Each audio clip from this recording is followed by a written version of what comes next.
You are listening to a One Pint Stand, a Minnesota craft beer podcast that tells the stories of craft beer in Minnesota and beyond. So kick back, relax, and grab a cold one. The show starts now. Hello, my name is Dan Bobian, and I write, produce, and host a One Pint Stand. I'm ecstatic that you're listening.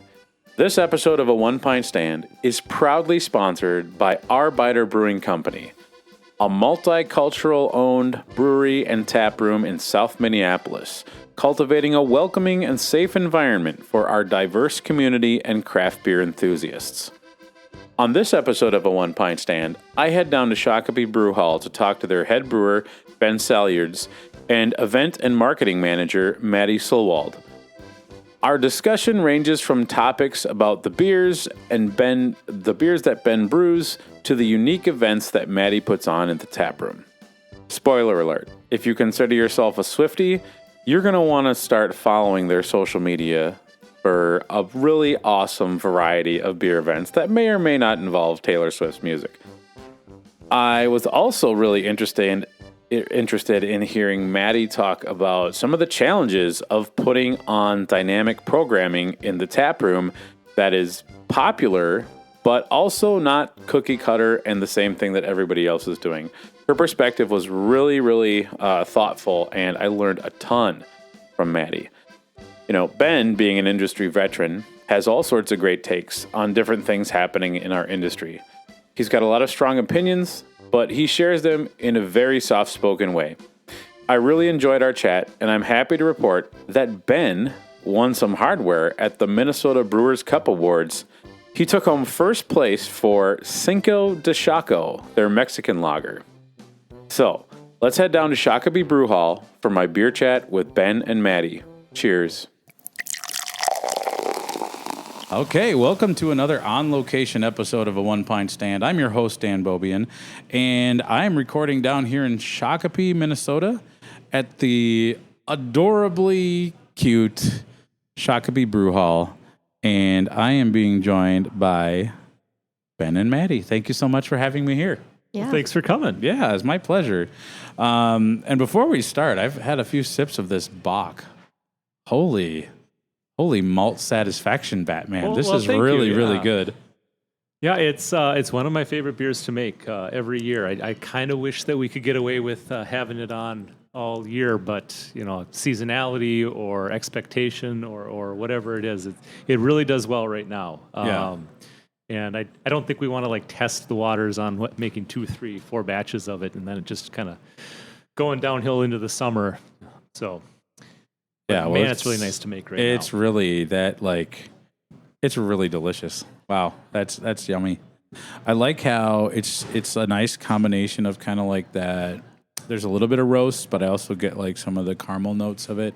But it's not heavy. Drinks really easy. Yeah, and it's just those German malts. You know, no caramel has been put in this. This is Vienna and a couple different types of Munich, and so very traditionally made. So. I'm happy that you enjoy how malty this is. I love my malty lagers. Yeah. I love all things malty. So that's good. Now, if you could, both of you, would you introduce yourselves for our listeners by saying your name, your role here at Shakopee Brewhall, and your favorite Shakopee Brewhall beers currently and like all time? Sure. Well, I'm Ben Salyards. I am the head brewer, really the only brewer, let's be honest. But I'm the head brewer down at Shakopee Brewhall. I'm in a sense one of the founders. Our two my partners, is that the right term? It probably really isn't. But Damon Schuler and Ryan Lindquist are the owners here. I opened the doors with them. In fact, if you look behind you into the brewery there, all that piping I actually put up myself in the process of trying to open this place. So I've been here since day one. Yeah, I don't know. I've seen the ups and hopefully the continued ups of this place. It's been a lot of fun. In terms of beers, my favorite current one, you know, the Bock we have in front of us here is probably my short-term favorite. Love the big malty lager. fun to make, fun to see other people try it. Love to hear what other people think about this beer. Probably the mainstay that kind of tickles my fancy is really the Freudian Sip, which is our Vienna lager, which I guess is in a sense of... That's a great name, too. It's kind of the little brother to this, in a sense. Still a very malty German, Austrian-style lager, but a little bit less body, a little bit less alcohol. Very simple to drink, but has all those really unique, complex, malty characteristics that you're getting here, but just maybe dialed up quite a bit in the Bach. In terms of all time, we every now and then brew a beer called Hard-Headed Dreamer, and that's probably my favorite beer. Not only do I absolutely love the beer, it's a Schwartz beer. Absolutely love the beer. Again, kind of you kind of get a theme with me. I really like my malty lagers.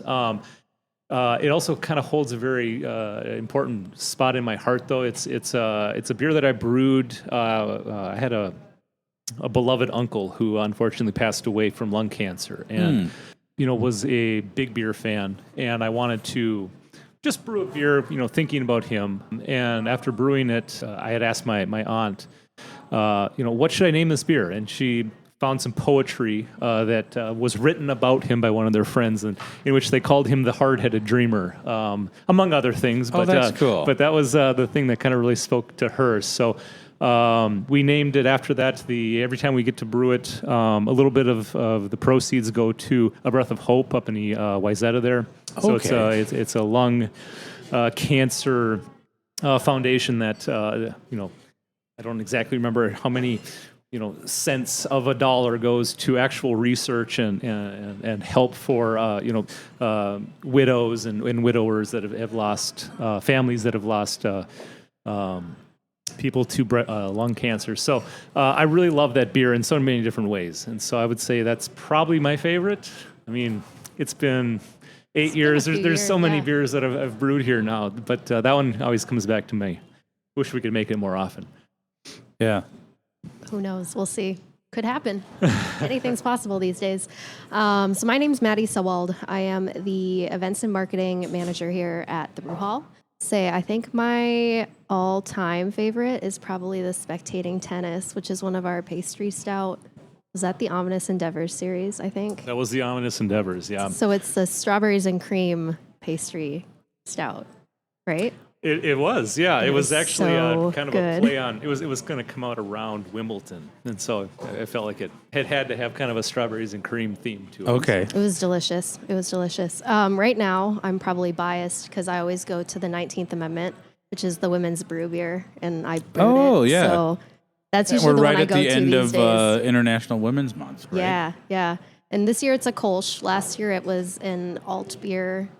And the year before it was something else. But every year we just get together and from start to finish, conceptualization to actual marketing and on tap, it's all women created. Ben is the brains behind the operation, but the rest of us just kind of take it and run with it. It's more that I kind of sit in the back and drink coffee and talk way too much, but they get they're hands on the entire time, start to finish for the beer. So It's great to see more women in craft beer at different levels, not just, behind the bar, but in the brew house, ownership, event coordinator, marketing. It's really important because I think for people to want to go to breweries, they need to feel like it's a place for them. And just seeing not just, no offense, the bearded white guy, just hanging around. Exactly. But, if I can walk into a brewery and see all different types of people, well, I know it's a place for everyone. So I think that's really awesome. We're in the shadows of RAR malting. Yes. That's a historic and extremely important place, not only in Minnesota, but the country, the world. So Shakopee has had a connection to beer for a long time. Talk to me about what is the beer culture in Shakopee since you've opened up, and obviously now there's Mana Brewing right around the corner. But talk to me about what's the beer culture in Shakopee, and then I want to know what does the Shakopee Brewhall puzzle piece look like as it fits in with the rest of Minnesota craft beer? So whoever wants to tackle that question. Oh man. I mean, if we're talking about raw, that's more in Ben's wheelhouse. But when it comes to, we are on the same block as Mana Brewing, quite literally. We are 200 feet away. It's awesome that they're there because, like we were talking about, we get to share the keg washer, so we don't have to store it in here all the time. If there's anything we need from them, they're more than willing to help out, and same to us. We do something in May, late May, which I think we'll come out before this. It's called Ales in the Alley. So we get together with them in the chamber, and then we get together in the alley because you cross over the alley to go to Vanna. Okay, so we do cool. that every year. And so that, I think, is really fun and different in the way that there are a lot of breweries in downtown Minneapolis that are very close. But in a small downtown area like Shakopee, I think it's really cool that we're able to kind of work together in that way. Yeah, no, we opened back in 2017. We were not the first down in Shakopee. Badger Hill certainly has that distinction, but we were the first one in kind of the downtown area. And so, one of the things that Ryan, one of our owners, always says is that there is kind of the Southbridge area, which is kind of, if you follow the 169 corridor, is kind of where the newer construction, where what he calls the beautiful people, where they live. But the fancy folks. But you'll have those guys that are very much more, they get on 169, they go into the cities, they work there, they party there, they do whatever. But then there's that kind of no man's land belt, in a sense, that has the Valley Fair and all the warehouses, and Canterbury, even in a sense, is kind of in this area that there's all this land that kind of separates that area of living and kind of this old downtown area that we live in. And so we were the first one in the downtown, well, at least contemporarily. There was an old Shakopee brewery back in the late 1800s, kind of down the river from us here. But we're the first ones recently, as far as I know. I'm going to be told I'm wrong tomorrow or something like that. But right now there's some beer historian just yelling at their speaker. But we try to pay homage to that. I mean, if you look around here, you'll see all this brickwork. All the brick is there was a brick foundry here in Shakopee that used to make all this for building materials. And what was kind of funny about it is across the river in Chaska, they also had a foundry, but their brick is white. Ours is. Oh, interesting. So we have more clay down here. They have more limestone up there. And so you actually kind of see this red brick, which is really fun. If you further look around, all these headers over the mirror. I know this is great. It is visual on an audio right. medium here, but we also have we have pictures of the old brewery that's down the river from here. We even have these timbers. This woodwork is from the old brewery. We actually got permission when we first opened to go on the ruins, really, of the old brewery and find some stuff that we could use. And so that's part of the old brewery, as well as there's some rubble, quote unquote, some rock work at the base of some areas that is, from the foundation of the old brewery. So we're trying to pay homage to kind of the history that we had here in Shakopee of some brewing back in the 1800s, late 1800s, pre-Prohibition. But I mean, as there's now 3 breweries down here, I guess we are kind of sandwiched right in the middle there. We were the second one. We've been around for almost 8 years now. In fact, we broke ground, I think it was March 20th of 17. It might be right around we've today, kind of passed Sure. that anniversary date a day or two ago. So a couple of days, I guess. And so that's been kind of fun. And yeah, in terms of the niche, the place that we hold, we are very much kind of the local spot. I hope is what we're kind of coming off as. It's a place that is super walkable for the downtown area here. I would say the vast majority of the people that we see are just locals within Sure. mile or two. Yeah. Obviously beyond that too as well, but as more and more breweries are opening up or have opened up in the past years, and you kind of get that neighborhood bar feel wherever you're living. I think we certainly fit that position. Yeah.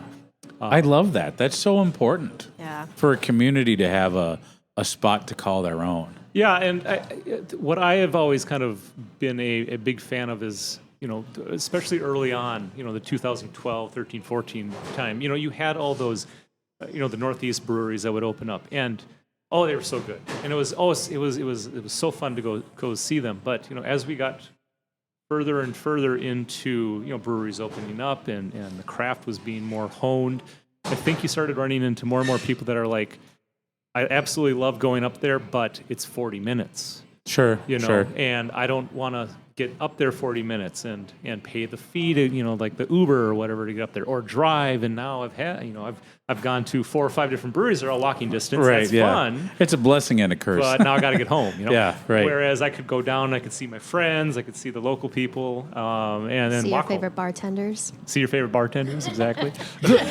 Maddie, you've hit on something super important.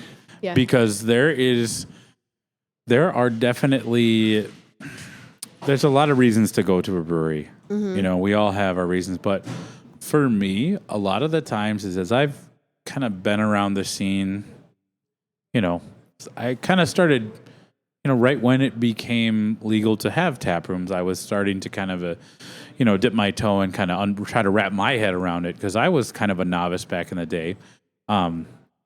But there are definitely places where I'm like, ooh, I hope so-and-so's working. That's a big, I think that often goes overlooked, or that kind of flies under the radar. But going to see your favorite bartender is part of the experience. Again, welcoming 100%. people into your space. And I don't know,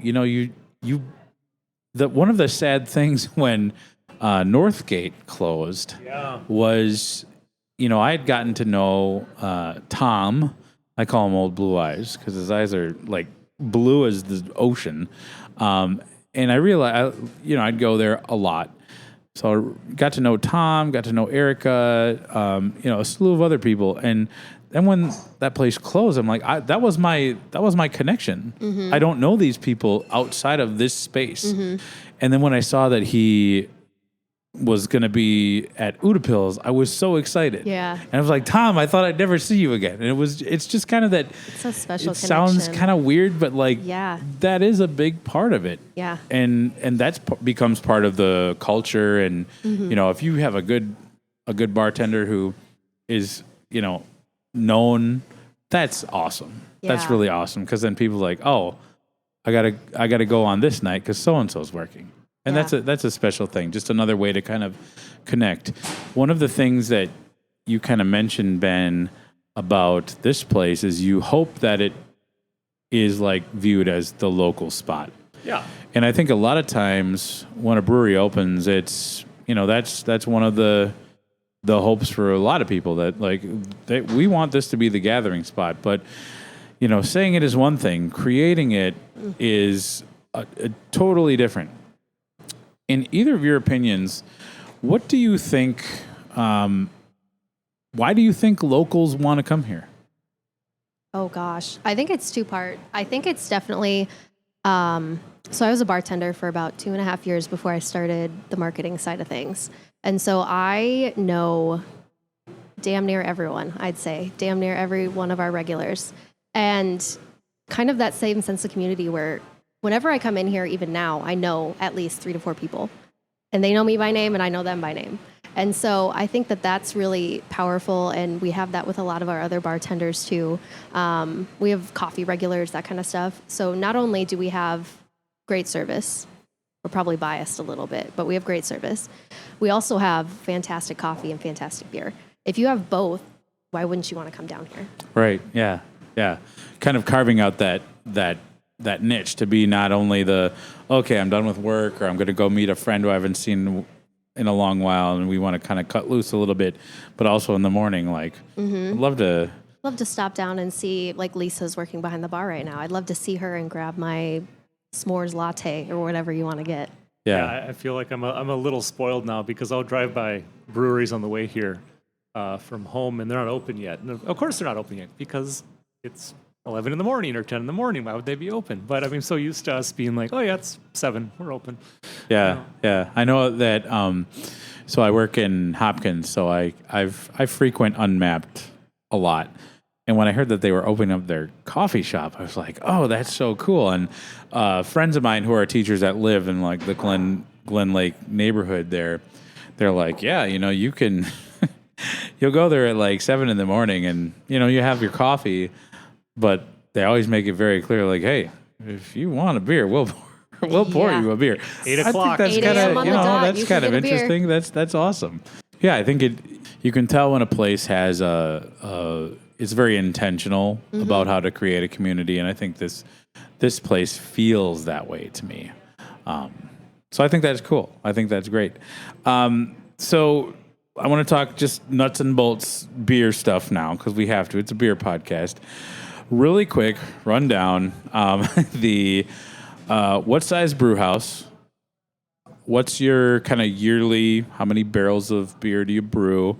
And then, are you in distribution, or does most of it kind of run through your tap room? Are you on tap other places in town? Talk to me about those things. Yeah, sure. So this is a 7-barrel brewery. This is a DME system. I was told by DME when I called in to get some parts one time that this is actually an older model that they couldn't even find the schematics on. Lucky you. Lucky me. Hey, all right. Yeah, this was a Brewhall. This entire Brewhall minus 2 tanks came from a brewery out of Connecticut. That the gentleman out there had all these different brew pubs and wanted to sell a couple of them. And I guess in Connecticut you can have multiple breweries under the same umbrella. Oh man, wouldn't that be cool? I know, right? Wow, Darn. Minnesota can't because we're a wee bit behind the times when it comes to beer legislation.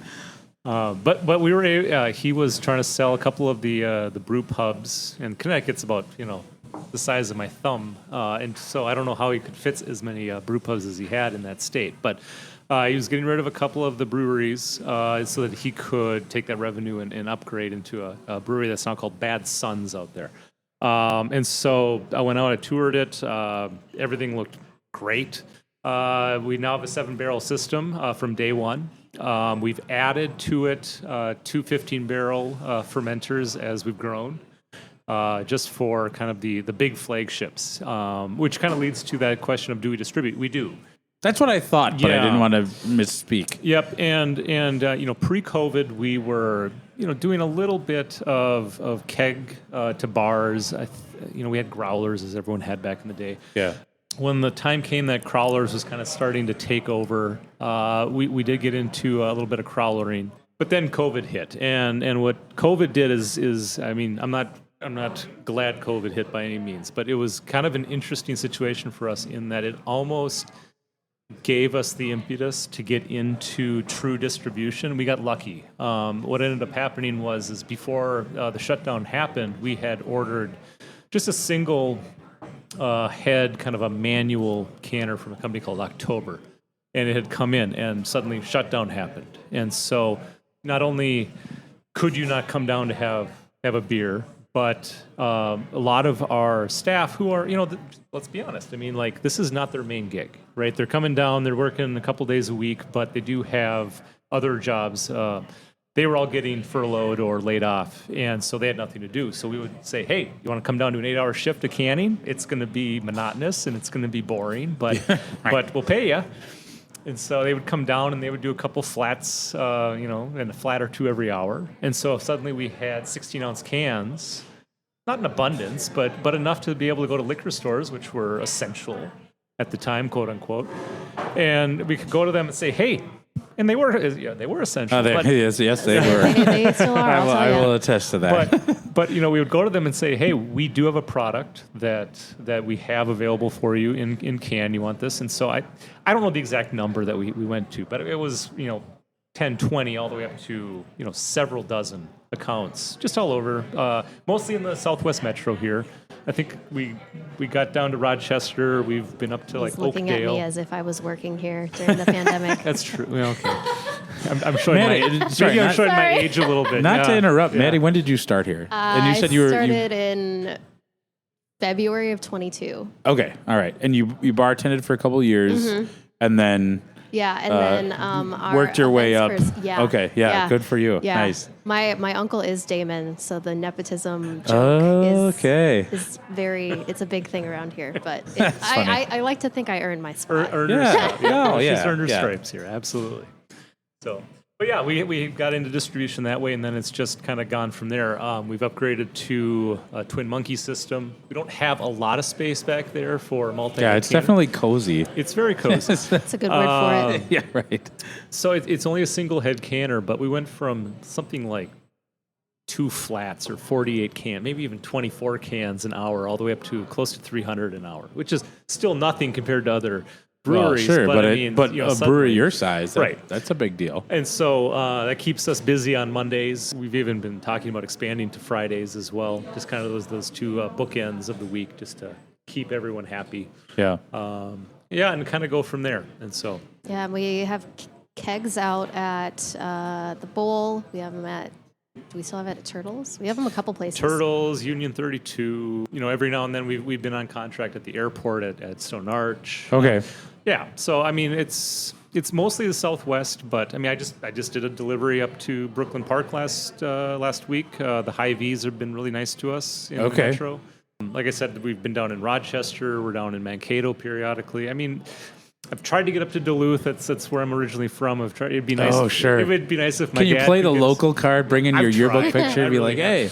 You know, especially Alpines North time. I'll go hit a couple of my favorite liquor stores up there. But you know, hopefully one day. You know, and it just gives me a reason to go see my dad, and then it'd be nice that my dad has. You can go to a liquor store and grab my beer. Yeah, instead. that's pretty cool. Yeah, that would be nice. So you said seven barrel brew house. Yes. What? How many total barrels like in the year? Because I'm really bad at like what I think a brewery like pumps out barrel wise. I'm always way off. I think When I first started here, if he said 7 barrels, I'd be like, wow, that must be a lot. But I know it's really about not. 250 gallons. I know. A batch. Yeah. Which I mean, yeah. I would say that we probably average in the 650, 700 barrel a year. Okay, all right, yeah. You know, there have been a couple of years that it's been a little bit down from that, and I think this is where I'm going to say this in a month and a half or whatever. I'm going to be told by Damon that we were way off. I think we've gotten close to about 850 as our biggest year. Okay. Are you looking to? Do you have? First, I guess this is a two-parter. Are you looking to expand, and do you have space to expand? Ooh, boy, that's a good question. Ideally, we would be expanding. I think Ideally, that's what we would want be to do. expanding.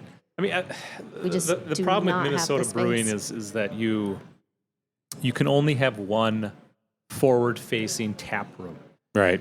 You know, we can have multiple locations potentially, but you can only have one place where people can gather. And so if we wanted to expand, would we want to leave this location, which we love so much?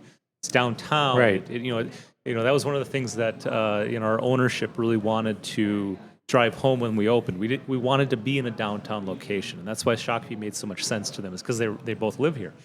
And so for us to move, I mean, what's available, that'd be difficult. Now, in terms of the existing space, you know, I know that I could certainly do more brewing on the equipment that we have. Not a lot more. I mean, Yeah. I might be able to push out 1,000, maybe 1,200. Okay. I would need, you know, more brewers than I have to do that. But there's probably the space to do that if we were really going through beer, you know, a lot of keg sales and that kind of stuff. Sure. So I will always say that I want to do more brewing. Do I have space to? Not really. I think I might be able to put one more like thin profile fermenter back there, maybe like a 3-barrel, which I think would be really fun. I mean, to be able to have It could be like your R&D kind of exactly, yeah, like small batch or like stuff. I want to do like an imperial stout, and we need to do a smaller batch just to have that high ABV. Yeah. that would be great. And that'd probably be about the only thing I could do back there without finding a whole new location. Right. And so, yeah, that'd be. Well, yeah, you wouldn't want to leave. No, I we mean, love this place. This place would be. I don't think we would. place. Yeah. No. I mean, if there was anything, and this is a big asterisk. If there was anything that I wish that we had a little bit better here, it was more parking. True. Yeah.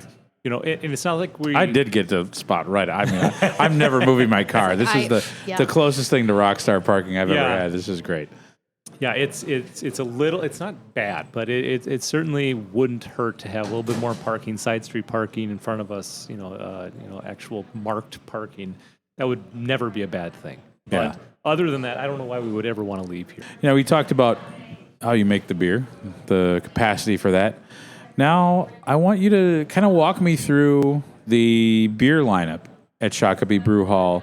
How would you categorize your tap list identity here? Well, what it is now, and what we tried to start out with has been a journey. Let's put it that way. We first started with kind of I guess we didn't know exactly what people wanted, and so we started with very approachable, but maybe too naive beers. I think we had. I'm going to take credit. I'm going to take the blame for this. I had the wrong idea when we moved in here. I had come from a brewery in Uptown. The Herkimer. The Herkimer. And the clientele up there was obviously looking for very avant-garde, new age kind of beer, and thinking that same way, I came down here and wasn't ready for like a very educated, a very smart, a very well-refined palate. I don't know why I thought that, but I was wrong.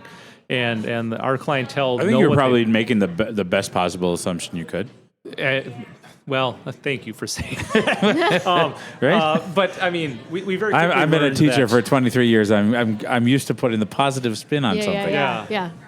We very quickly learned that we weren't giving our clientele enough credit. They're a much smarter beer drinker than maybe I thought they were going to be. And so we've gotten a little bit more into like the hazy IPAs over the years, the fruited sours. I mean, I'm not necessarily unhappy that those aren't like the leading styles of beer anymore. Well, I am. I'm. Well, no. What I'm saying is, I'm happy that we are moving into. I have more of a mindset of Belgian brewing or like German, clean German lagers. Yeah, I always I think of your brewing style as being very into the classics. Yes, as I've gotten to know you over the years, I think that is your strength. You understand it. I mean, this Bach is a perfect example of this. You understand that this beer style showcases malt in all its glory. Yeah. You understand that. Yeah. And so I think that's kind of from what I know about you, I'm like, okay, so I look at the tap list, I see kind of a nice variety of both. You kind of have some of the more classic traditional things, but then you've got some new things, and as I would call them, not necessarily trendy beers, but things that appeal to a wide swath of drinkers. Yeah, I've found over the years that what we need is kind of a little bit of everything, and I've loved doing that. I mean, one of the things we always used to do here is just not weekly by any means, but we would periodically pour a beer from every tap and put it up like it was a rainbow. And take a picture, just see the variety that we have. I still like doing that every now and then. We should do that today. But yeah, no, I'm definitely. I'm here for it.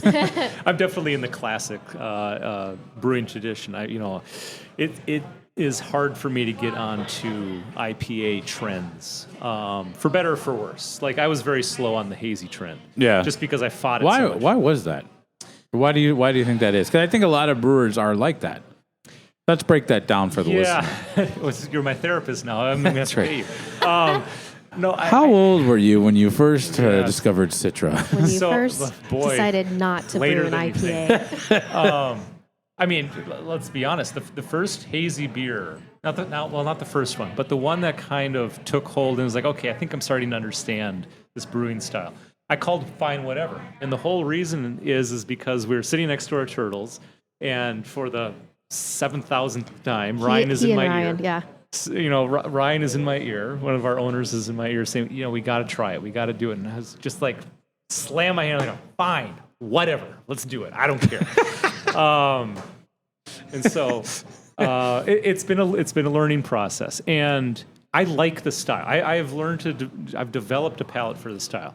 I would say that, I'm not going to get into like the whole super taster debate or anything like that, but I don't feel like I have the palate to really appreciate some of these hops the way they're supposed to be appreciated. Because people will talk about how juicy something is, or tropical, or this or that, and I'm just going, sure, like tell me if this is in the right direction, because I'm not getting that. But you're telling me that this has the pineapple notes you were expecting. Awesome. I'm going to be so happy that when this is released.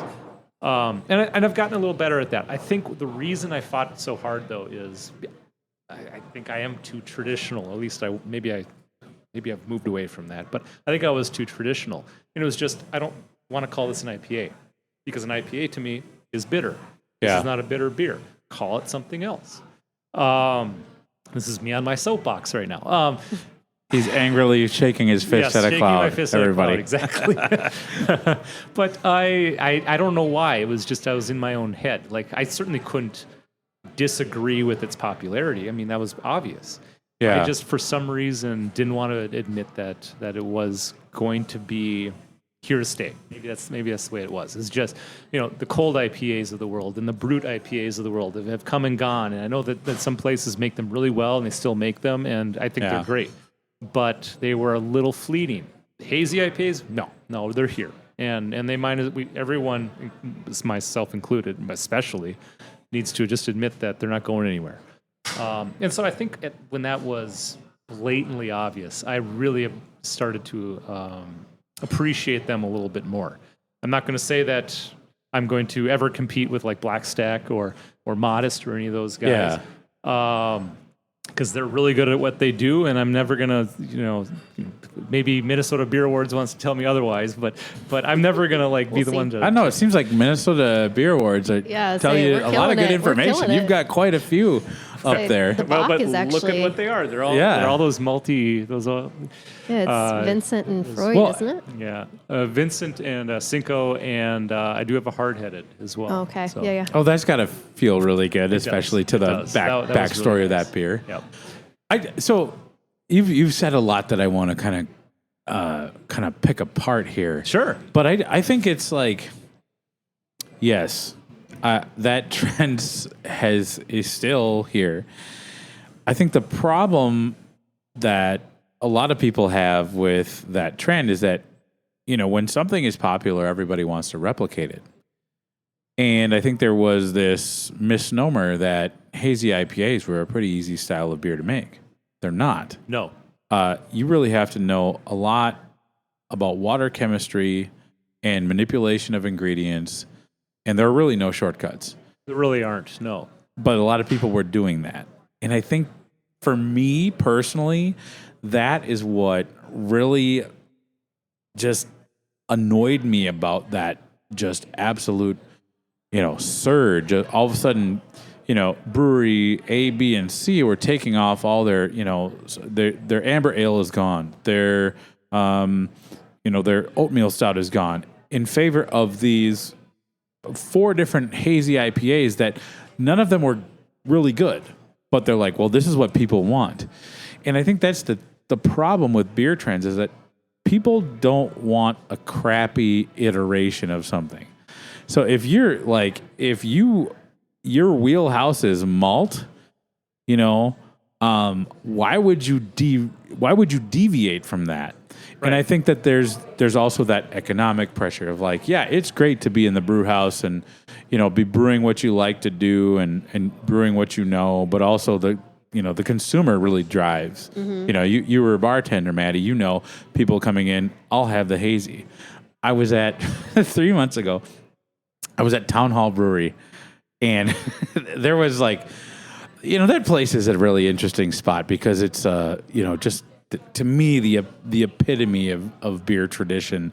Absolutely. But they had this, it was like I don't know if it was like the pregame to a bachelorette party, but these 4 ladies came in. I was just sitting at the bar, just kind of like minding my own business, drinking my Dortmunder as one does. And these ladies like, what's your hazy IPA?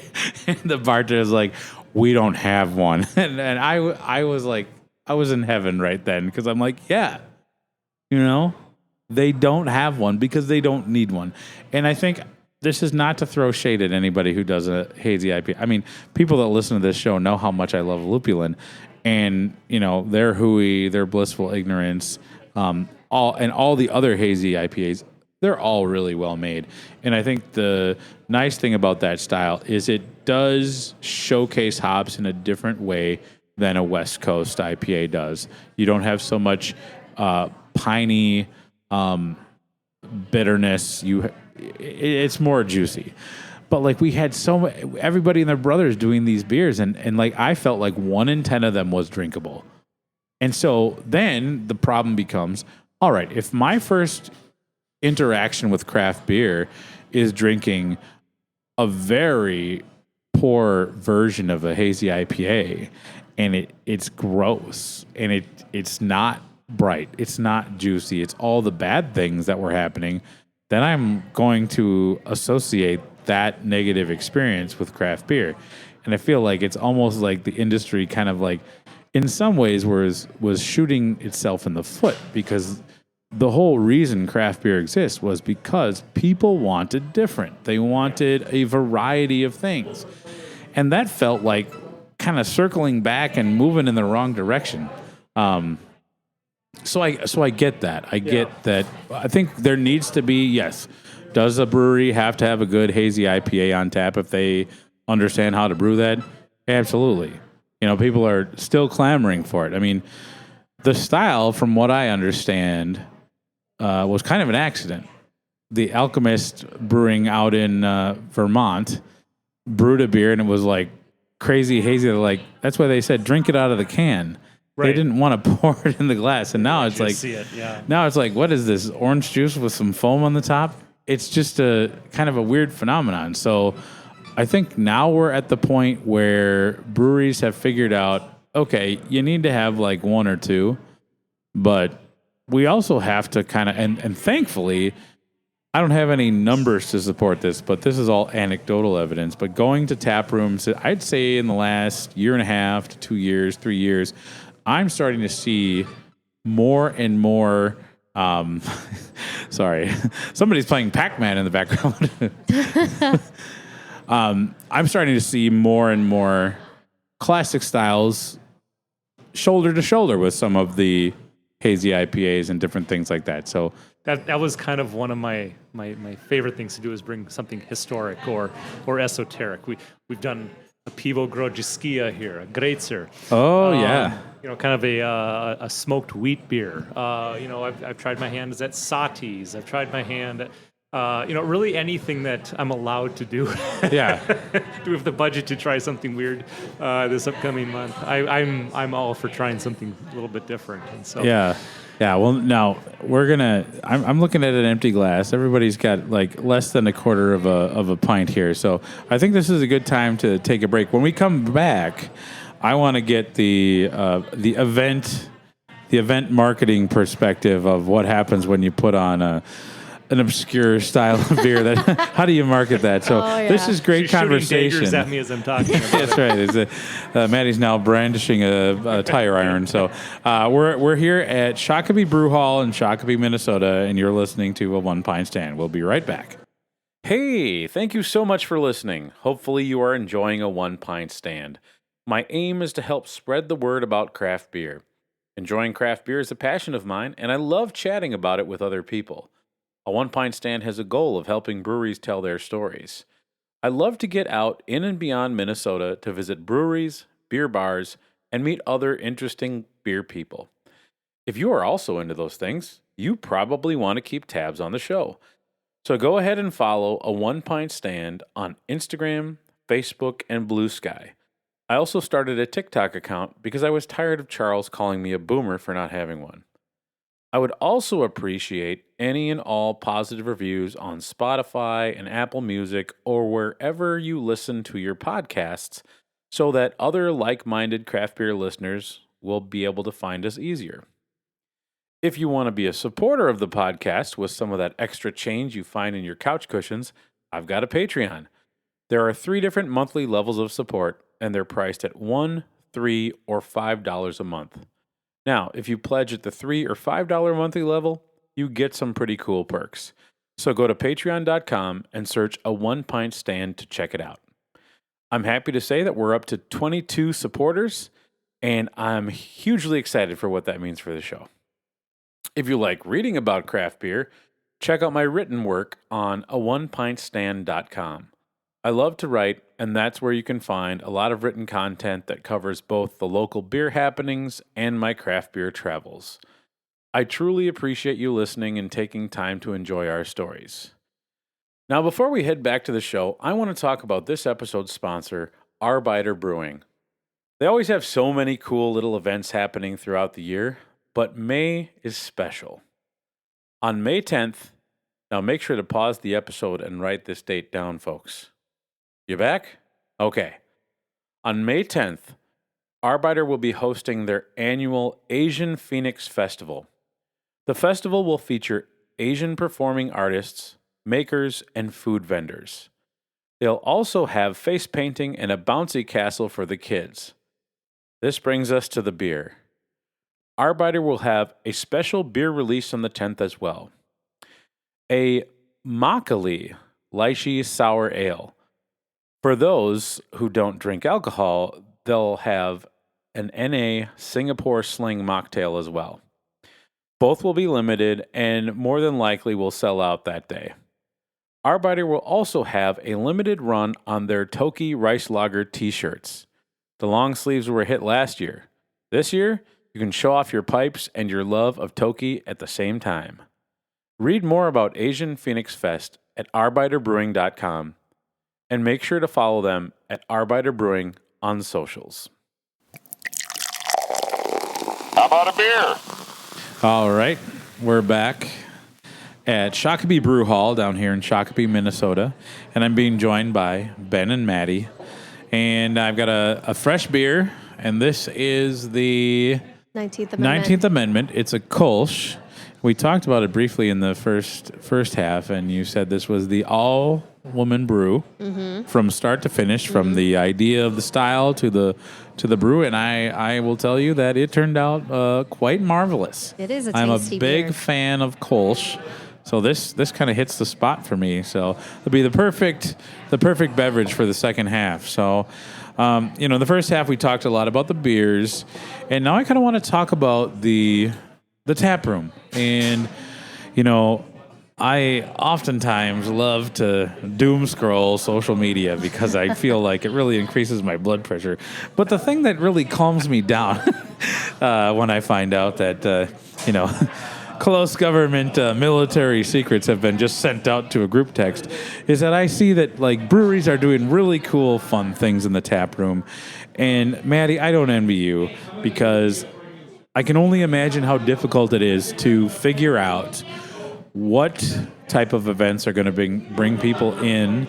What is the thing? Okay, we can do this once. What's the thing we can do multiple times? I mean, in this day and age, people can enjoy beer in a lot of ways. They can go to the liquor store. They can go to the bar. They can, set a tire on fire in the woods. How do you get them coming here? What's kind of your plan and thought process about planning events and advertising? Yeah, so it definitely is quite something.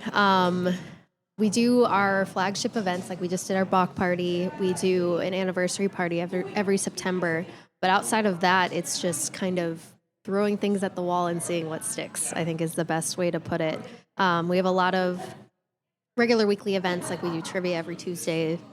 We just started doing some themed trivias, like we have a 90s country song trivia coming up. We did a video game trivia recently. We do meat raffles now. Okay. Typical Minnesota pastime. Oh, meat you raffles. got to. I'm the host of the meat raffle too. Oh, if anyone do you ends up enjoy coming that? in- It's better now. Okay. The very first time I did it, I was Tell me about the first time. You got to get momentum going. Yes. Public speaking and I, up until recently, not fans. We're not friends. But it's gotten a lot better. Like I was just on Twin Cities Live last week, and I don't think I would have been Excellent that segment, good. by the way. Everyone said I did great. I don't think I would have been that good if I hadn't had like 3 months of meat raffle under my belt. You want to train for TV? You got to do yeah, that. You you got to gotta go do to some the meat meat raffles. raffle circuit. You got to Yeah, get comfortable with that. Yeah, we do dueling pianos every fourth Wednesday. It's actually a couple of my friends that work for a local company that come in and do that every month. God, what else?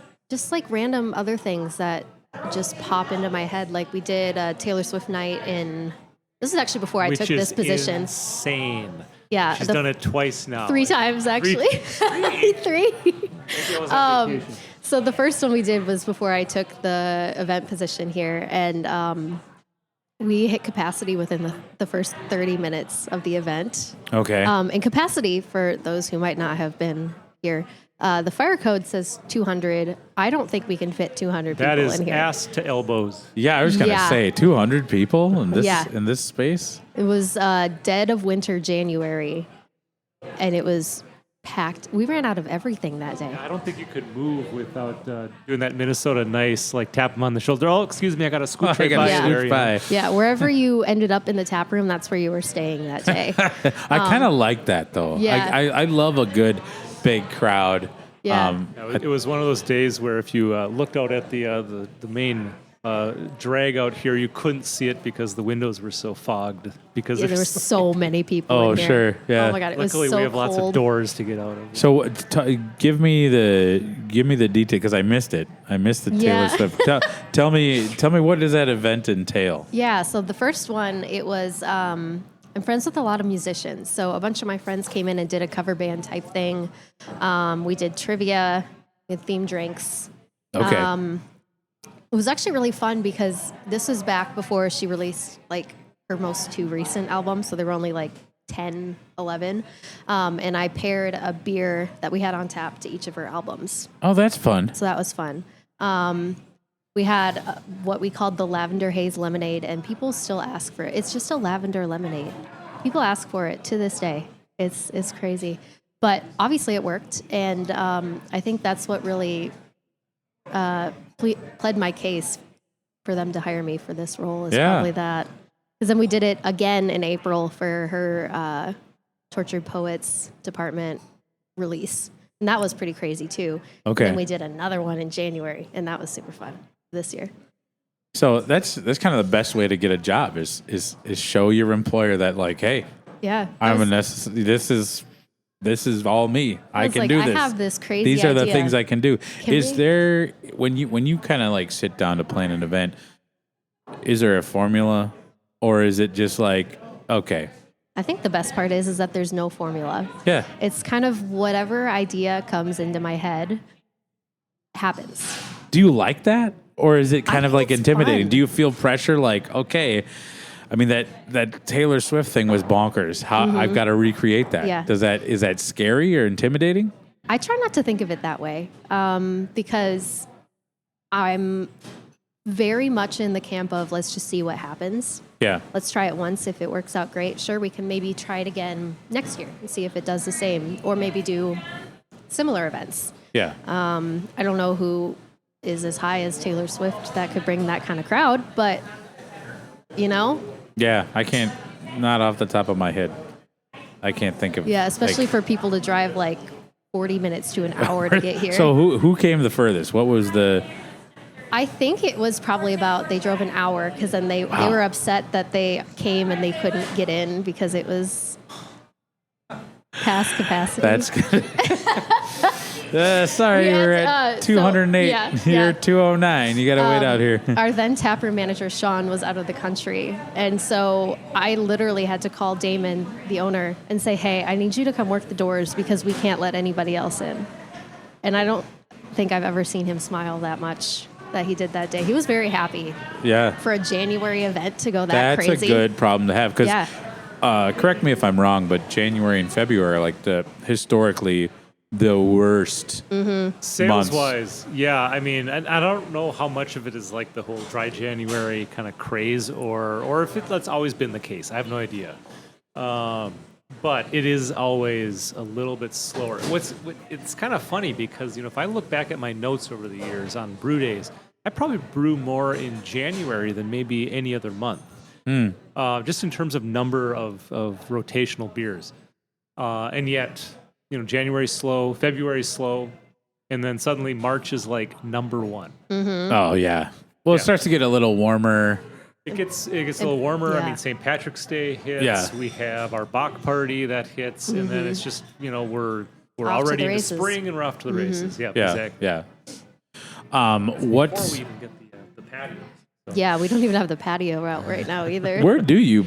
So we have an upstairs patio. Do you? Yeah. So it's interesting for anyone listening. You have to go out to the Turtles Alley, around the back of the building and up the stairs. So you have to go on a little adventure to get up there. It's kind of a secret, not so secret. Yeah. I guess. It's like a covered patio. Okay. And then we have the city puts out what we call the parklets out front in the parking spots. So they put it out for us. They put it out for Arnie's and Turtles and the taco shop and Babes. Okay. Which is a different bar. Just over there. Oh, nice. So now I'm trying to remember if the first time I was here, if we went up to the patio. I don't know if we did. Okay.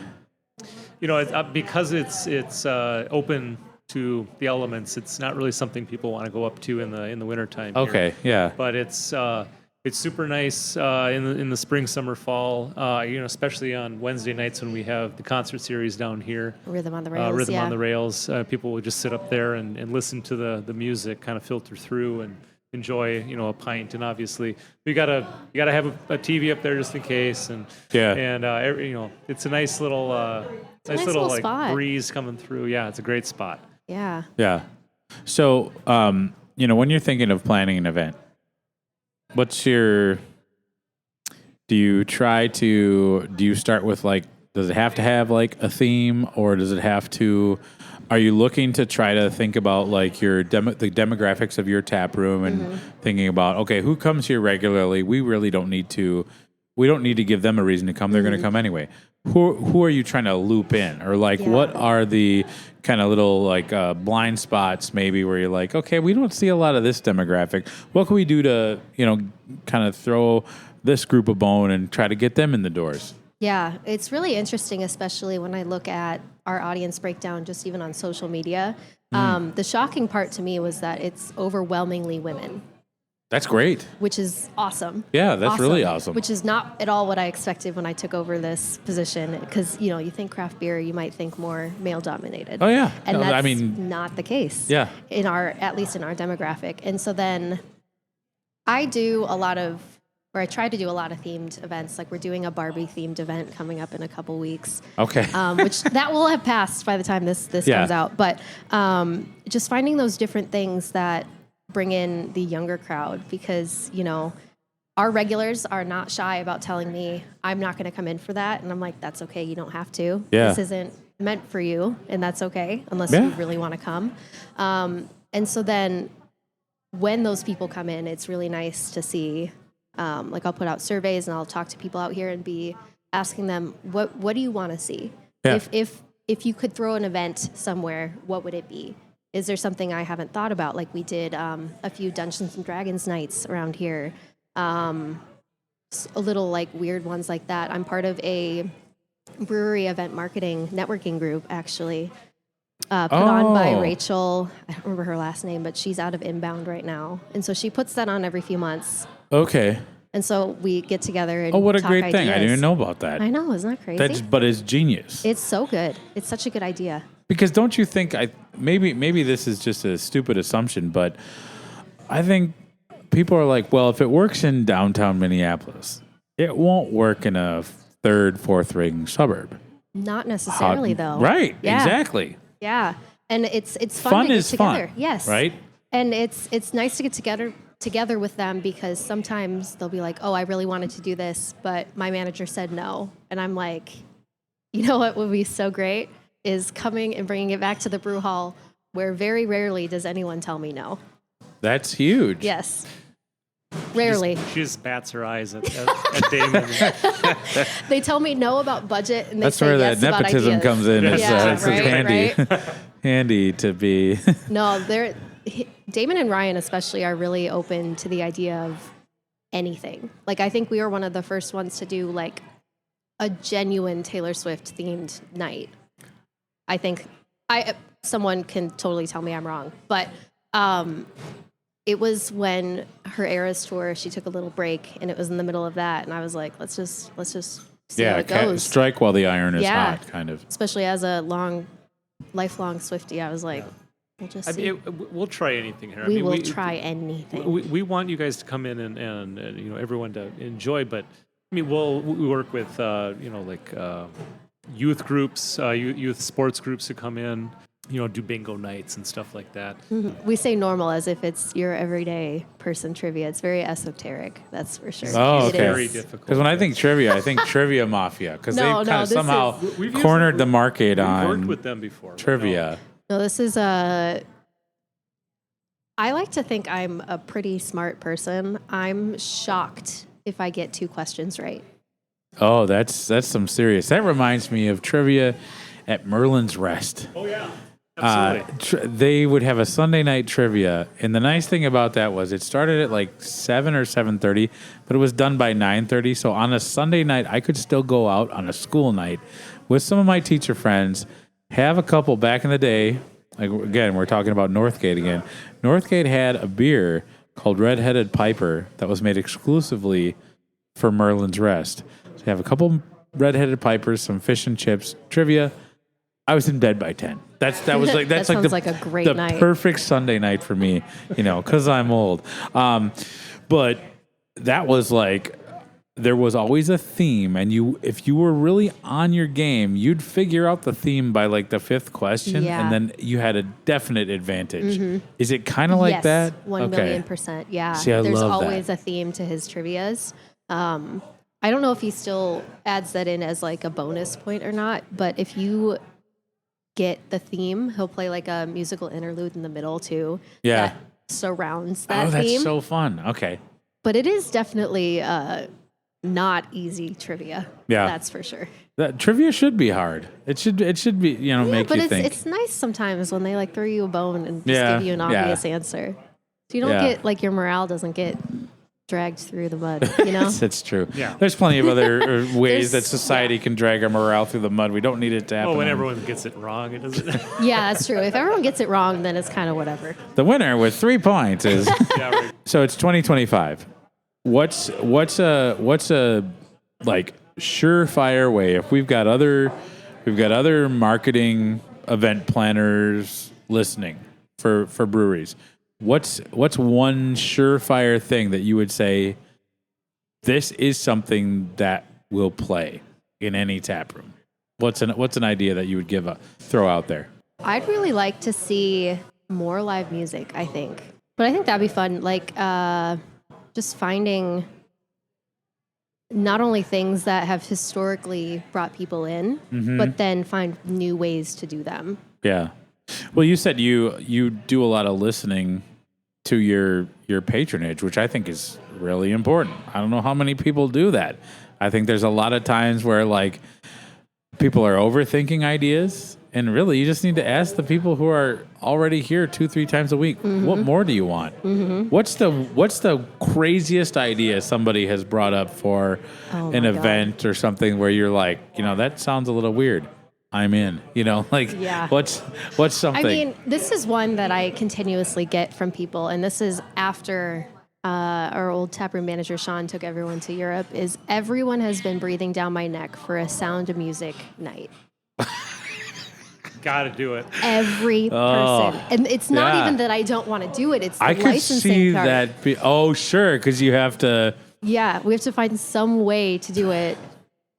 Can you So just there's spell so many sound ideas. wrong or something? There's so many Yeah. ideas where I'm like, oh, this would be so great. But if we do this and we don't like license the movie or don't license, because if we want to play it in here, we have to get a license. for it. Right. And so I go, well, is that even worth it then? Maybe not.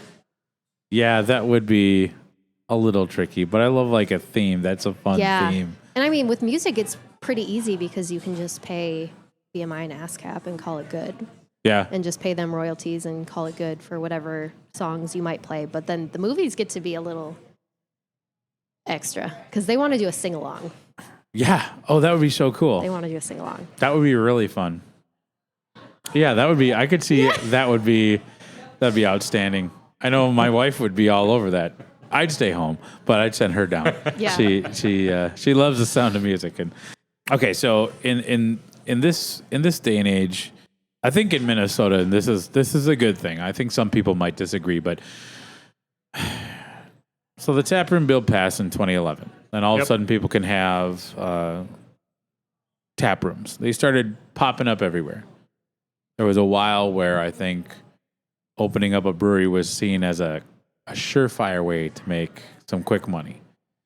And now we're at the point where we've got, 200 over 200 breweries in Minnesota.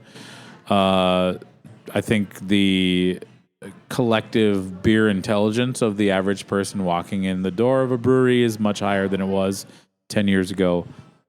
I think that back in the day, if you had good beer, that was reason enough for people to come in. What does a brewery need to do now, given the fact that there's this narrative out there that people are drinking less? Like, how do you get people coming in? Because, there's a lot of brewery closures in the last year, and most recently, Dangerous Man said they were shutting down their production operations, and I go back to thinking about Dangerous Man.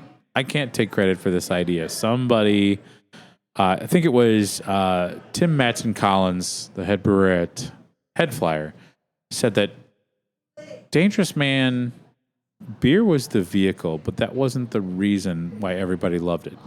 People loved Dangerous Man because of the community that it created. Absolutely. And when you took Dangerous Man away from that community, it became something different.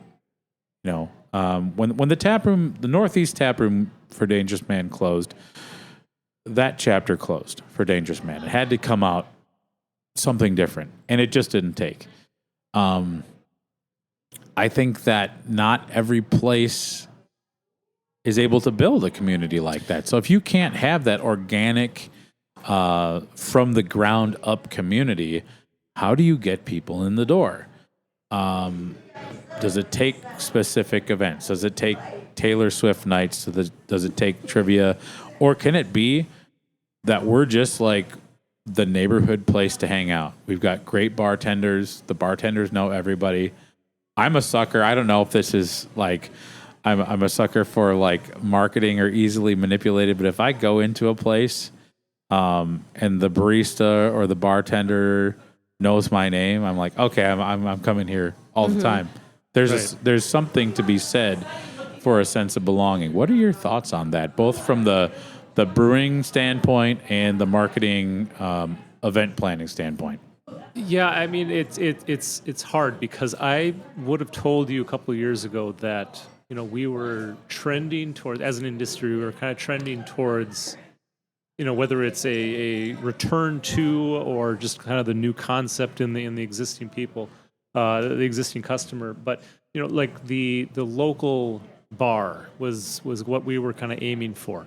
It's kind of going back to that idea of rightly or wrongly in this thought process. It's that idea that I can leave my house, I can go down and meet the people I know and talk to the people I know and see the barista I like or the bartender.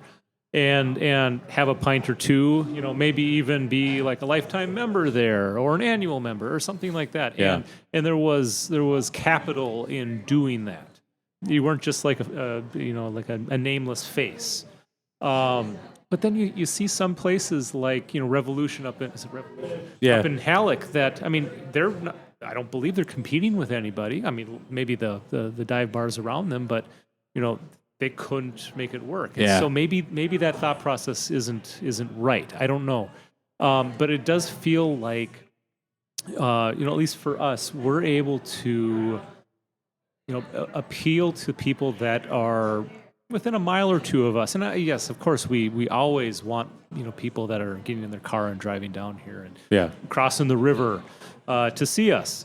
And we welcome you every single time. But it really is the locals that keep the lights on here, and so we're always going to concern ourselves with their desires and wants and needs and everything first. And they are opinionated. And that's good because opinionated clientele. If you want to know how you could do your job better, just ask the local, right? Yes. And that's the frequent flyer. Truly, that's a good thing.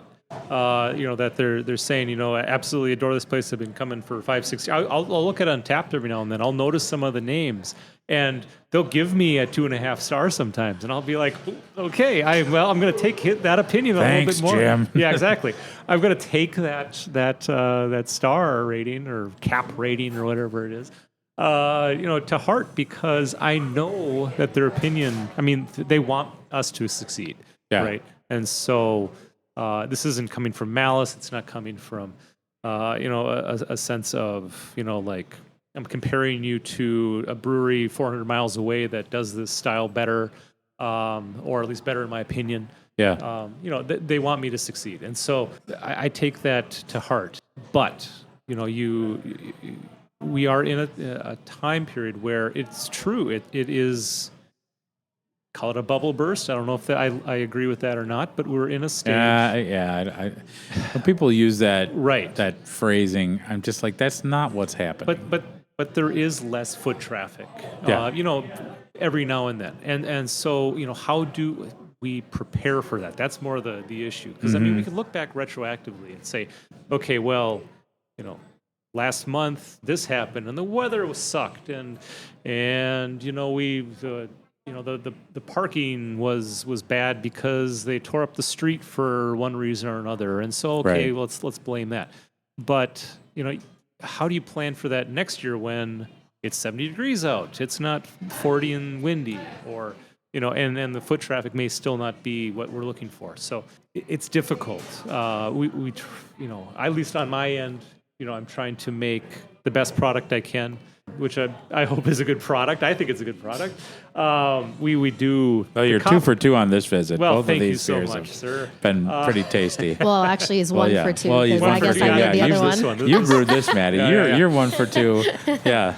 What's actually kind of funny is one of the original one of these beers we now call the Riveter, and I've told Maddie this as well. Like, we call it a 19th Amendment, the women in brewing beer. Just because it's an homage to the 19th Amendment, and the problem is that if it works, if it's like, oh, we need to make this again and again and again and again, we should need to give it a name, not just 19th Amendment. That's a placeholder, right? Yeah, that exists for that beer at that time of year, but it needs its own name. And there is a beer that we call the Riveter. Which was a cream ale that we made several years ago, and I to this day will raise my hand in the air and say I've never brewed it.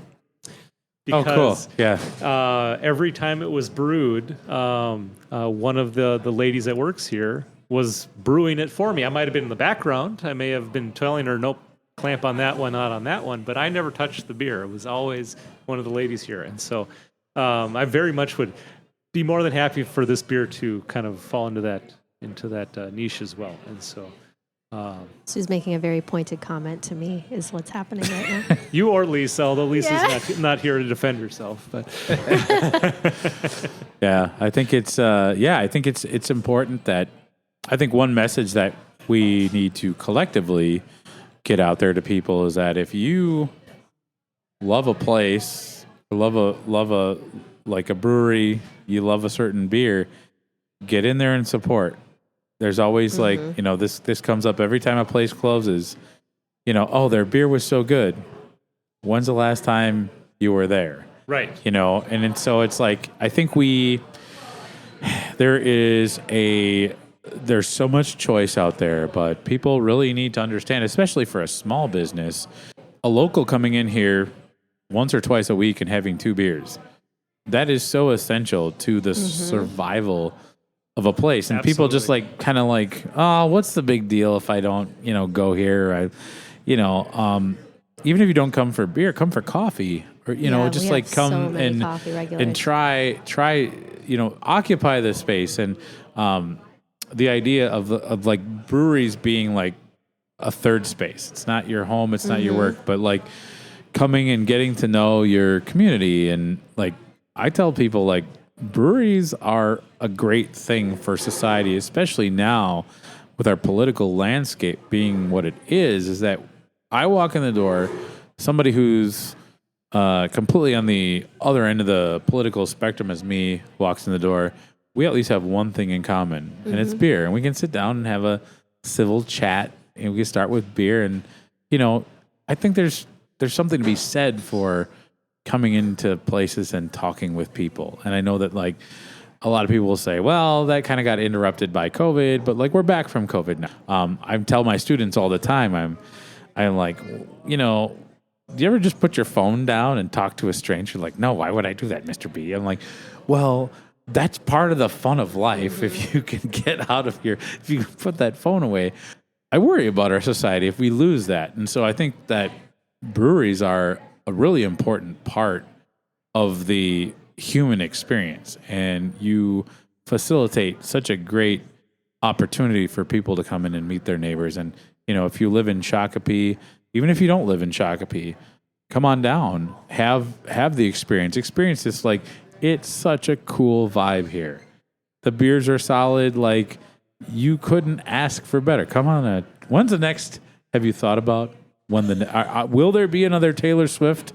Probably again in January, would be my guess. Yeah. I will say, if she surprised, so she does the re-recordings, right, of her previous albums. You might not know. She does re-record. I'm like, Anyways, I'm more of a Bruce Springsteen guy. Yeah. I don't know. So there's one that I've been waiting for, and it was a album released in like maybe it's about as old as the Brewhall, 2017.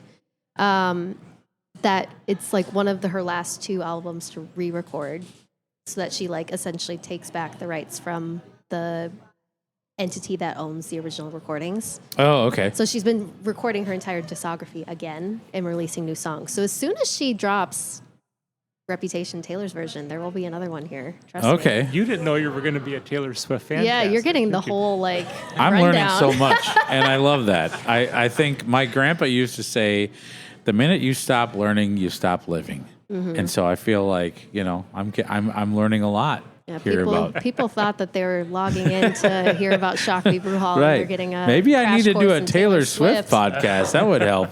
Can you imagine what the Patreon would be for that? Goodness. Yeah, that's pretty wild.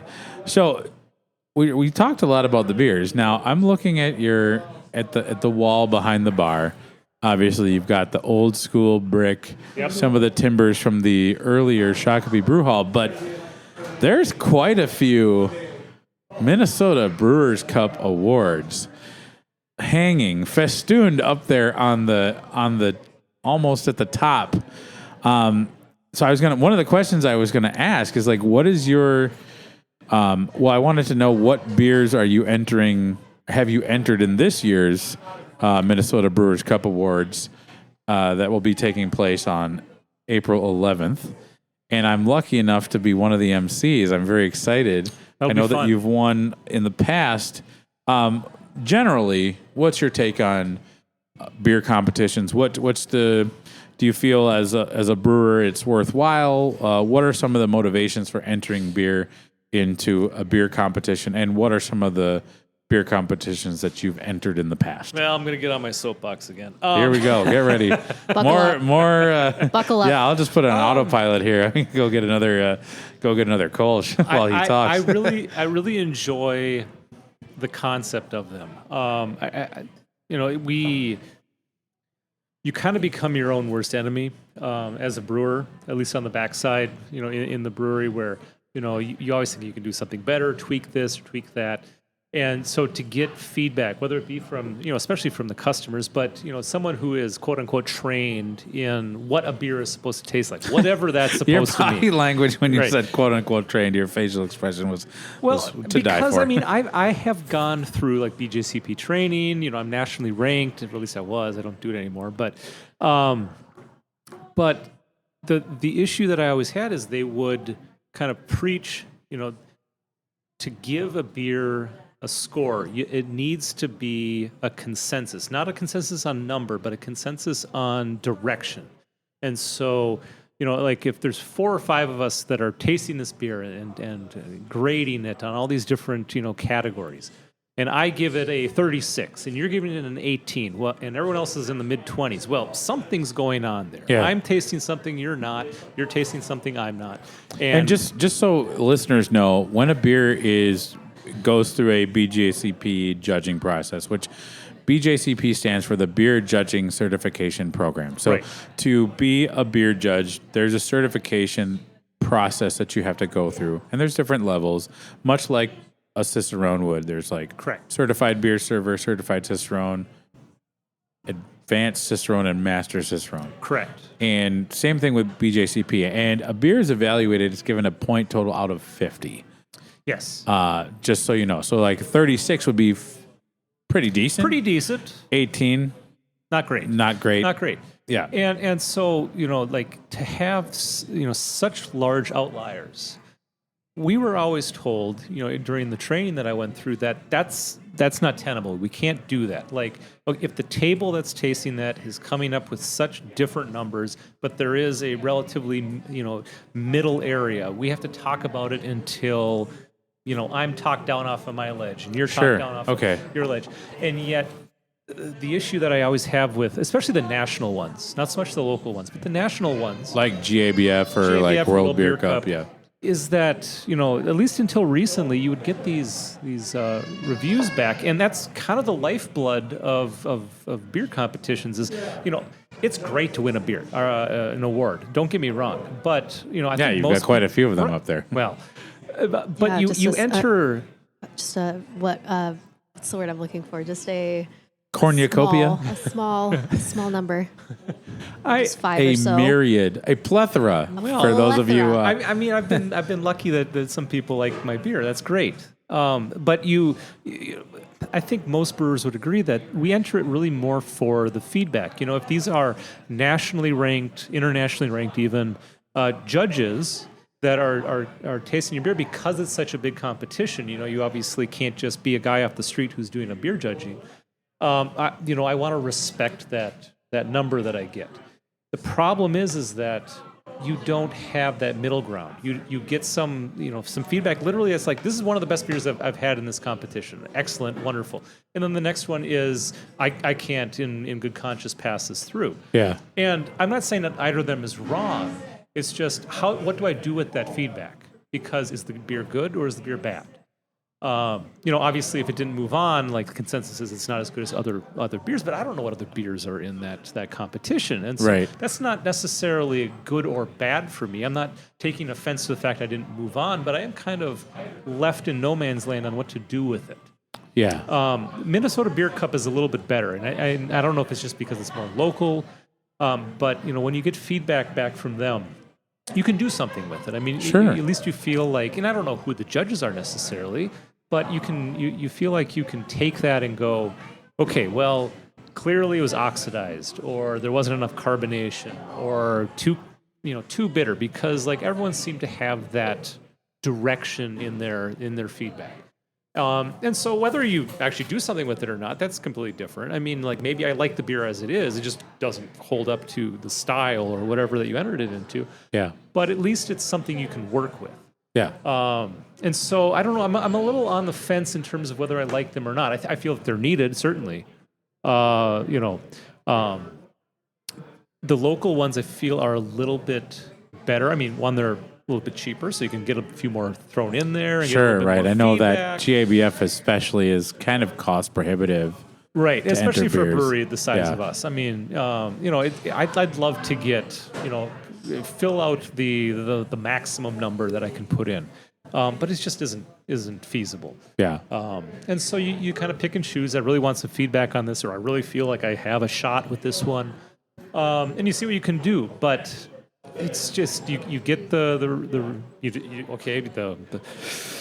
awards come out. You can watch them on. If you're not there in person, you can watch them on the internet. And your heart races, and you hope, and you wish, and you dream. And sometimes, you don't get it. And I've yet to get anything national, and that's fine. But then you wait a month, and you get whatever feedback's back, and then you look at it and go, I don't know what I can do with this. And that's just frustrating. Yeah, it's feedback is important, and if you're giving feedback. I mean, I give feedback for a living. I'm a teacher, and I've read a lot of books about how to give effective feedback, and just a score with no specific way to get better, that does nobody any good. Right. And, with beer, I have to imagine there's quite a bit of, subjectivity. What beers did that judge have previous? It could be just like that table, all those beers are really awesome or all those beers are really bad. So it's not, I feel like there's no calibration necessarily. There's no baseline. Yeah, right, exactly. There's no baseline. When you win a beer award, yes. Okay. Or five. You've got 5. Yeah, you're running out of room. What are you that's what you're gonna need the expansion for, Ben. It's not gonna be beer. This we got a whole wall here. We'll see. Now he's dreaming big. I have to start doing over here next. Yeah. So when you well, first of all, one of the things I've only been to GABF once, but the cool thing about that is after the awards are announced, at least the one time I was there in 2017, when you got out of the award ceremony, all the medals have been posted, so you can go try all the beers that won. And that's really fun. There's nothing worse than this beer won first place for whatever it is, dark lager. Sure. I want to go try that. Oh, well, it's not on tap until, October. Darn. So how do we make that happen? So when Shakopee Brewhall wins a beer award, is there do you feel as a brewer pressure to brew that beer again? And do you feel as a marketing event planner, do you feel let's have an event, try to capitalize, brew the beer again, we'll put something together? Is that ever something that kind of enters into either one of your thinkings as far as just another reason again to try to get people in the door and celebrate something? I mean, I certainly kind of take it as, this is an opportunity to do this again. And they liked, this last recipe, not that, especially if it's a flagship, I'm not going to tweak it too much. I mean, we already know that it works. Yeah. But if it's something that won, boy, that's a great, a Monday morning meeting topic. Hey, we need to brew this again. And everything. And the Minnesota Brewers Guild does a really good job of, at least talking about the Beer Cup Awards, does a really good job of sending out a media package to, let someone like Maddie kind of take that and run with it now that we've won something. And so I love that kind of stuff. It's not shucks. Take for example, one of the beers that we put in was the Bock. I mean, I don't think of Bock as a summertime beer, but we're not going to find out until middle of April, and the current one's probably going to be off. But if I win, you bet I'm going to make it again, or at least I'm going to push that I'm going to make it again. Great. I mean, we won. You got to have it. You got to try it again. So yeah, I remember talking to Andy from Northbound after he won gold last year for the Doppelbock. Yeah. And then everybody's coming and is like, well, I want to try it. He's like, well, it's not, it's a lager, so it's not a style you can whip up in a week. So he's exactly. like, well, I guess we're got to brew that again. Yeah, right, Yeah. Exactly. But that's really cool. So are you at liberty to say which beers you have entered in this year's Minnesota Craft Brewers Minnesota I Brewers don't know Cup? if there's a gag order on anything. Did you sign an NDA? I don't believe so. Well, then what I hear is he can talk about it. Yeah. So I mean, the beer in front of you, the 19th Amendment, that was added in. Cinco, we've won on. That's our Mexican lager that got entered. This the Vincent Van Gogh, which I love that name. That's a great name. And then you brought. What's the one we have in the Bombers right now? Oh, Holy Mole. Holy Mole. Yeah. So that was a. Oh, wait, hold on. There it is. That was a stout, imperial stout that had those mole spices. So it was chili peppers and cacao and vanilla and cinnamon. It's tasty. I bet. Yeah, it sounds tasty. That was entered, I think, our Highway 101, which is kind of our West Coast IPA. Which, as I was told yesterday by someone I was talking to, it's not your normal IPA because it's got weird pineapple mango flavors. And I was like, well, yeah, that's true. It does. It uses a hop called and Azaka. You said you weren't a super taster. Look at you. Well, I mean, that was the intention when I chose the hops, that it would have kind of a mango. I think that was going back, in our earlier discussion about the hazy and all the fruity flavors. I think that was kind of my mea culpa, that I would give you like a IPA that had some mango, but it was still a West Coast, and it's done well. I mean, it's been a mainstay for years and years now. Yeah, for sure. But we still had to do hazies after that, so.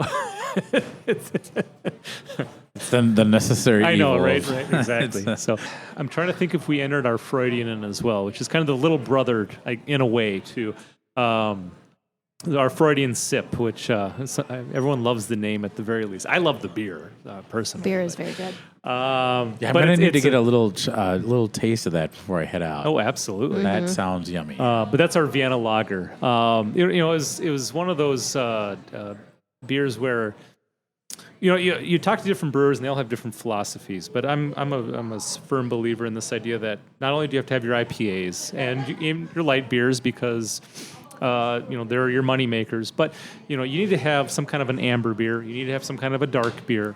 It may not be something that's going to hold you over on its own, but you have to have those options, especially when we have the ability to. We've got 24 tap lines here. Some of them are doubled up, but a lot of them are independent beers. And so, if I'm going to have an amber, and I prefer a multi-lager over a bitter, amber ale or red IPA or something like that. Not that I don't love those, I absolutely do, but I'm a much bigger fan of the brewing the multi-lagers. That's kind of what we came out with. So I think Freudian Vincent, Cinco, the Mexican lager, 19th Amendment, and the Holy Mole. And the Holy Mole. Yes. Yeah. It sounds like a nice variety of things. Yes. I'm excited. I'm excited for the Minnesota Brewers Cup. It's I've been lucky enough to go the last 2 years. It's just a fun showcase and it's neat to see, as I've been doing this podcast for several years now, getting to talk to people and just hearing the stories behind the beers. It's really cool to see people get recognition for the hard work because, we all hear about like the big fancy imperial stuff. Like everybody knows what darkness is. Sure.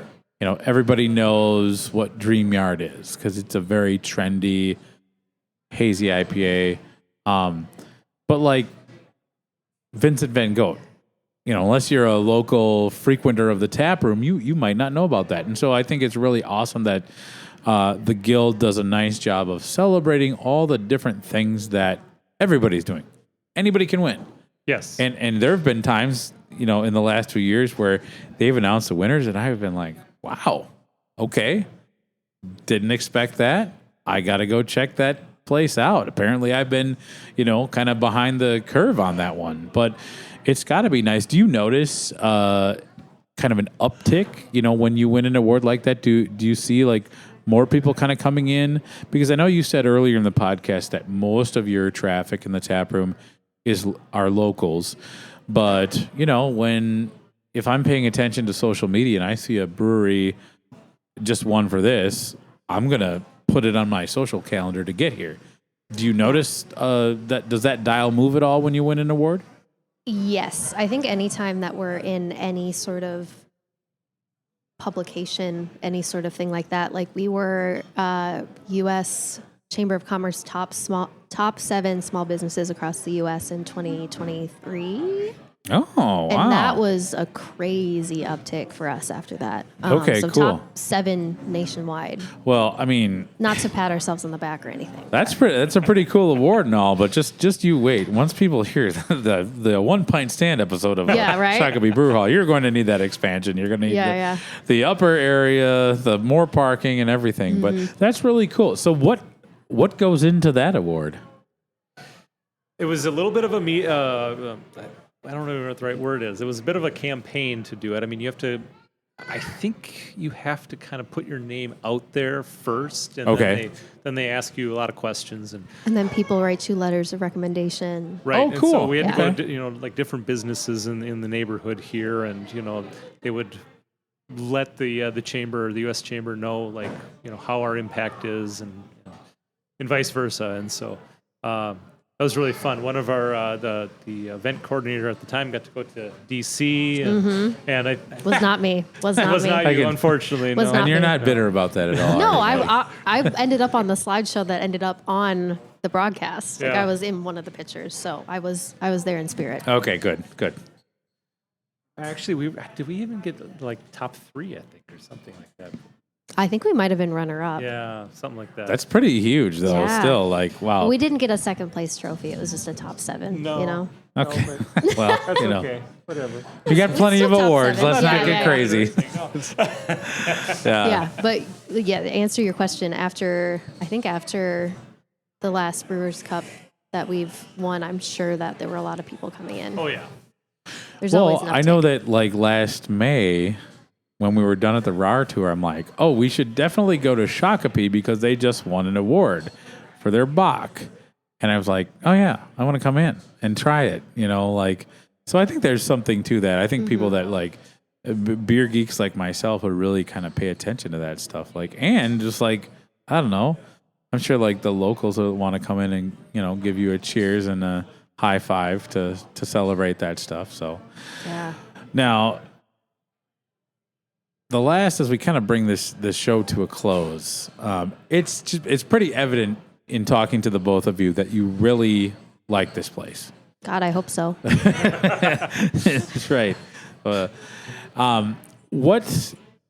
What's your favorite thing about it? I mean, you've been here since the beginning. You've been here a while, first as a bartender, now as a marketing event coordinator. In your opinions, what makes Shakopee Brewhall special, and why should people come down here? I've talked so much. Why don't you say? All right, I'll start then. For me, it really comes back to the community. So that's a mix of both my coworkers and the actual community at large. A good representation of this is our Bach party. So many of our regulars, lifetime members, annual members, everyone was helping out from start to finish that day. We had one of our lifetime members replacing the paper towels in the bathroom because everyone else was busy. We had a bunch of them helping us move all the tables back inside and clean up and all that stuff. And so when I do think about anything to do with this place, when I talk it up to anybody, it is that it's a place for everybody. That's super important. That's awesome.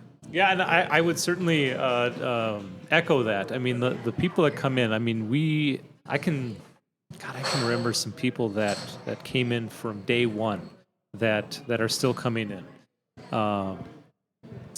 We've gone out on beer tours with them. We've hosted things. We've celebrated people that used to come in all the time and are no longer with us. I mean, it's been the history of this place, and not just like Shakopee as a whole, but just this location, is already so well established that I'm really proud of that. I'm really proud of the fact that just our existence allows us to kind of deal with the community as a whole, not just our local Shakopee community, but also the beer community as a whole. We can go to an Alpines North or a Winterfest, or back when they used to do Winterfest. You can't do Winterfest anymore. Closed circuit to the Minnesota Craft Brewers Guild. Please bring that back.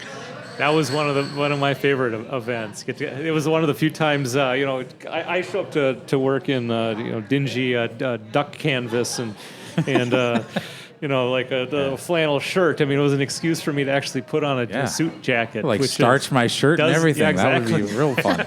Kind of miss those days.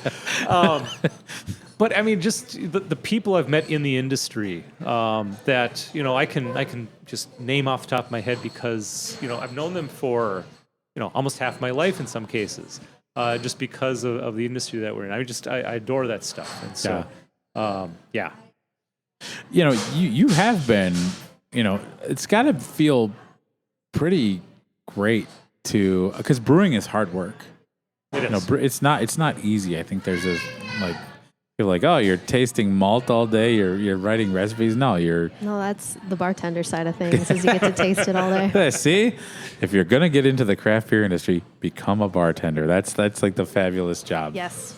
But you mentioned Matt Acey earlier. Who else kind of mentored you along the way? I know that you've had several stops at some pretty important places. I mean, my two biggest mentors are Matt and Randy Oost, who's now the director of brewing at Summit. Oh yeah, he's at Summit now. But he and I actually date back back to 2012, I think, is when we first met. And he was my manager at Midwest Supply, and we're both helping. We're teaching people how to brew, and at the same time that the Surly Bill passes, and suddenly all these people that were doing home brewing are coming in with sparkles in their eyes about opening their own brewery. And so, God, we got to meet a lot of that first wave, second wave, whatever you want to call it, in the Minnesota craft beer industry.